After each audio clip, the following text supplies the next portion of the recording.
President Joe Biden drops out of presidential race, citizens being charged to have their lights turned back on, two policemen shot and injured during shootout with gunmen, while five West Indies batsmen made less than 2 runs in the second test against England. This is Undiluted News, Mikey Bones reporting. President Joe Biden announced on Sunday he's dropping out of the 2024 race and endorsing Vice President Kamala Harris as the party's new nominee after mounting calls from Democrats to end his re-election bid. Biden said he will finish his term and will address the nation later this week. Harris said she's honored to receive Biden's endorsement and vowed to earn and win the nomination. Harris could be the first black woman and the first Asian American to lead the ticket of a major political party. Several notable Democrats, including Bill and Hillary Clinton, and some leading progressives announced their support for Harris while praising Biden's leadership. And regardless of what you hear, Joe Biden has gone down among the top 7 greatest presidents of all time, while the other one who toots his horn and is top of the Republican Party has been voted the worst president in American history. Now, what this means for the Democrats is that come next month, the delegates will vote to choose who leads the party to the next election in a true Democratic way, and it does not have to be Kamala Harris. The delegates will have the choice in a true Democratic way, unlike the other party, who just get some loudmouth people to choose their leader. Kamala Harris is extremely smart and is as good as a candidate comes, and she is only 59 years old.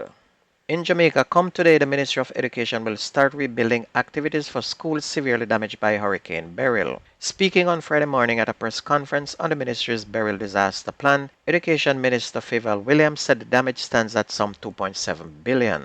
She said the number of schools damaged by the weather system has climbed from 212 to 309 and is now expected to rise further. And work will begin for schools categorized as Priority 1, Priority 2, and Priority 3. A man who was on trial for the 2008 gang-related murder of 3 people, including a pregnant woman on Verman Avenue in Kingston, has been freed. Ricardo Moody was freed Thursday after Justice Leighton Pusey upheld a no-case submission by his attorney Tamika Harris and Shadi Bailey.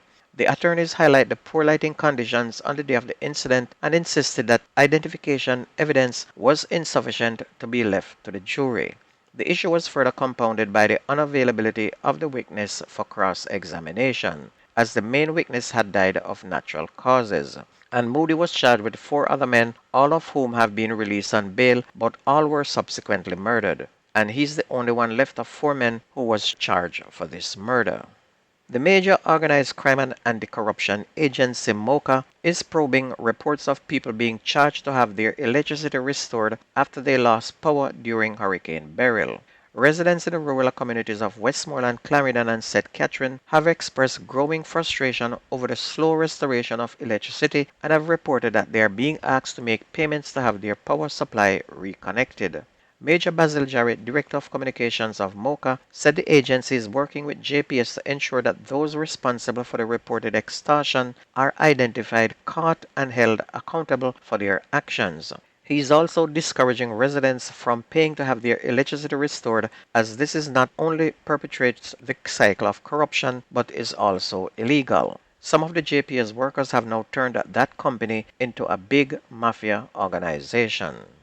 A man who was Hanover's most wanted criminal was fatally shot during a confrontation with police in Forest District, Ramble, on Thursday. He is 33-year-old Romero McCollum, otherwise called Mackie, of Cold Spring District in Ramble. Acting Superintendent Anjonish, commanding officer for the Hanover Division, said that McCollum was wanted for murders and shootings committed in the parish. He said the police went into the Forest District area shortly before 1 p.m. when they came upon McCollum and another man known as Omar Indian Colbert in a highly vegetated area. And according to Acting Superintendent Nish, the 2 men alighted from a small shed and opened gunfire at the police team. The police team, whose first training is duck and shoot, did a duck and shoot, and this ended up with McCollum being shot and was found clutching a silver and black 9mm pistol, but the other man managed to escape. McCollum was pronounced dead at hospital. The police have now identified the 2 men who were killed in a St. Catherine operation on Saturday morning as one of St. Catherine's top 5 most wanted men and a person of interest.